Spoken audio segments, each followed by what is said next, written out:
On télécharge un fichier depuis Excel, une banque, une boutique en ligne ou un logiciel de gestion. On l'ouvre et là, catastrophe! Toutes les données sont dans une seule colonne. C'est la réalité du monde merveilleux du CSV.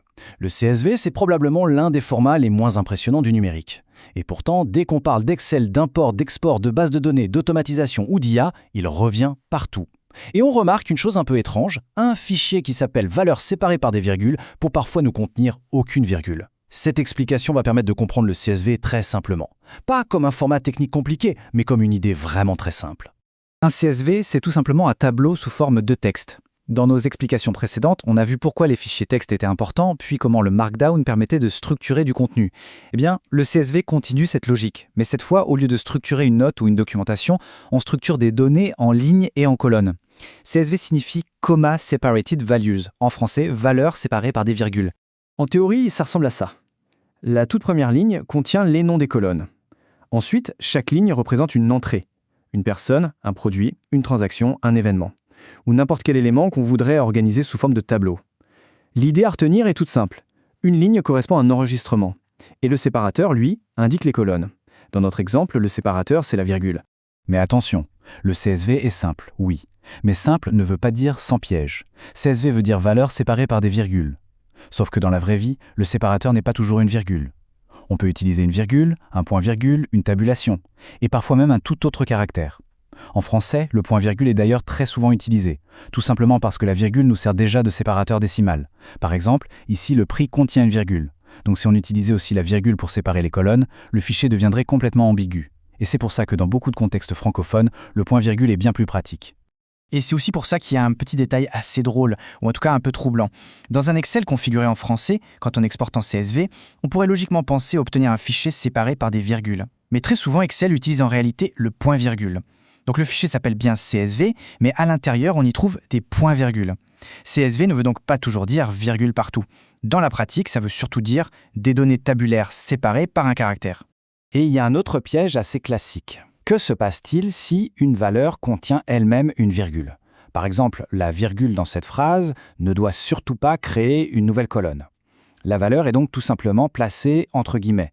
Pas besoin d'entrer dans tous les détails techniques maintenant, mais il faut retenir simplement ceci. Le format CSV est très simple dans l'idée, mais il faut tout de même respecter quelques règles pour que les différents outils comprennent correctement les colonnes. Maintenant, si on comparait le CSV avec Excel, parce que oui, un CSV ressemble à un tableau, mais ce n'est pas exactement un fichier Excel. Un fichier Excel, ça peut contenir plusieurs feuilles, des formules, des styles, des graphiques ou même des macros. Un CSV, lui, est beaucoup plus basique. Il contient essentiellement des lignes, des colonnes et des valeurs. C'est tout. Pas de mise en page, pas de formules complexes, pas de graphique ni de logique cachée. Juste des données. Le CSV, c'est vraiment le format qui enlève tout le décor pour ne garder que les données brutes. Et c'est justement cette simplicité qui fait toute sa force. Parce qu'un CSV peut être ouvert ou traité par énormément d'outils. Un tableur, un éditeur de texte, un script, une base de données, un outil no-code ou même un outil d'analyse. Son usage principal, c'est vraiment l'import-export. Le CSV, c'est un format de passage. Il permet de déplacer des données d'un outil à un autre très facilement. Contacts, produits, transactions, liste d'élèves, base client. Dès qu'il faut déplacer des données d'un outil à un autre, le CSV revient très souvent. En fait, quand deux outils ne se parlent pas directement, un CSV peut souvent servir de pont entre les deux. Et c'est pour ça que les comptables, les analystes ou les gens qui travaillent beaucoup avec Excel et les exports de plateformes connaissent souvent très très bien ce format, parfois même mieux que certains développeurs.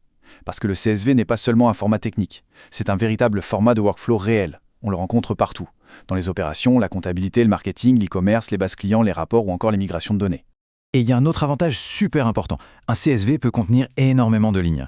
On parle de centaines de milliers, parfois même des millions de lignes. Alors ce n'est pas forcément très confortable à ouvrir directement dans Excel, bien sûr, surtout qu'Excel a ses propres limites pratiques et techniques. Mais un CSV reste, à la base, un fichier texte simple. Ce n'est pas magique, mais ça permet d'être traité par des outils spécifiquement conçus pour gérer de gros volumes de données, des scripts, des bases de données, des pipelines d'analyse ou même des traitements liés à l'intelligence artificielle. Pour ouvrir un petit CSV léger, Excel ou Google Sheets feront très bien l'affaire. Mais dès que le fichier devient vraiment gros, un éditeur de texte comme Sublime Text, par exemple, peut s'avérer beaucoup plus pratique pour inspecter rapidement le contenu, parce qu'il est léger, polyvalent et beaucoup moins lourd à charger qu'un tableur. Autrement dit, le CSV n'est pas toujours fait pour être lu à la main par un humain. Il est souvent conçu pour être traité automatiquement par des outils. Et ça, c'est une distinction très importante. D'ailleurs, une table de base de données peut très souvent être exportée en CSV, tout simplement parce qu'une table, elle aussi, repose sur cette même logique de lignes et de colonnes. Mais attention, il faut quand même garder en tête une grande limite. Le CSV représente avant tout des données plates. Une ligne, des colonnes, des valeurs. C'est absolument parfait pour une liste de clients, un catalogue de produits, un export de transactions ou un tableau tout simple. Mais dès que les données deviennent un peu plus complexes, le CSV devient beaucoup moins confortable. Par exemple, si on souhaite représenter des objets imbriqués, des listes à l'intérieur d'autres listes, des relations entre plusieurs éléments ou des structures hiérarchiques, là le CSV atteint très vite ses limites.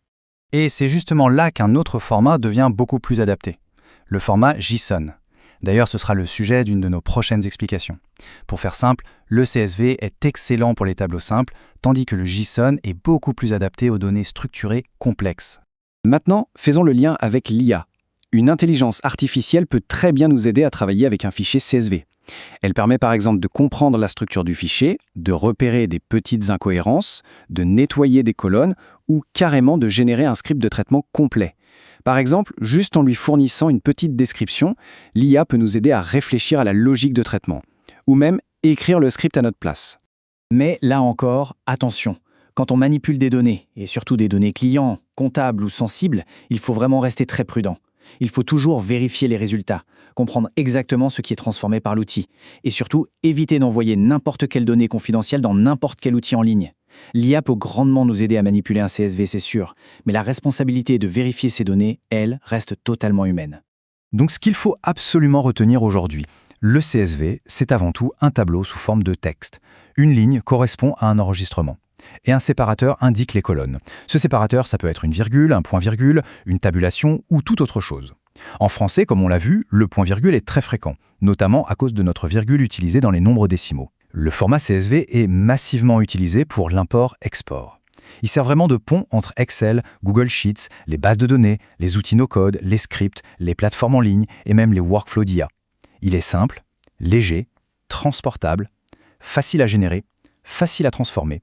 Et il est surtout capable de représenter de très très grands volumes de données, à condition bien sûr d'utiliser les bons outils pour le traiter. Le CSV, ce n'est clairement pas le format le plus spectaculaire du web. Mais dès qu'il faut faire circuler des données tabulaires, il devient tout simplement essentiel.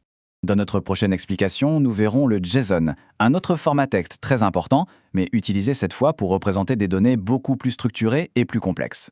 Pour construire une culture numérique claire, progressive et pratique, l'abonnement à Grégory Catalyseur Dev est incontournable. À très vite pour la suite. D'ici là, une question se pose. Le format CSV, avec toute sa simplicité, survivra-t-il à l'ère des données complexes gérées par l'IA ?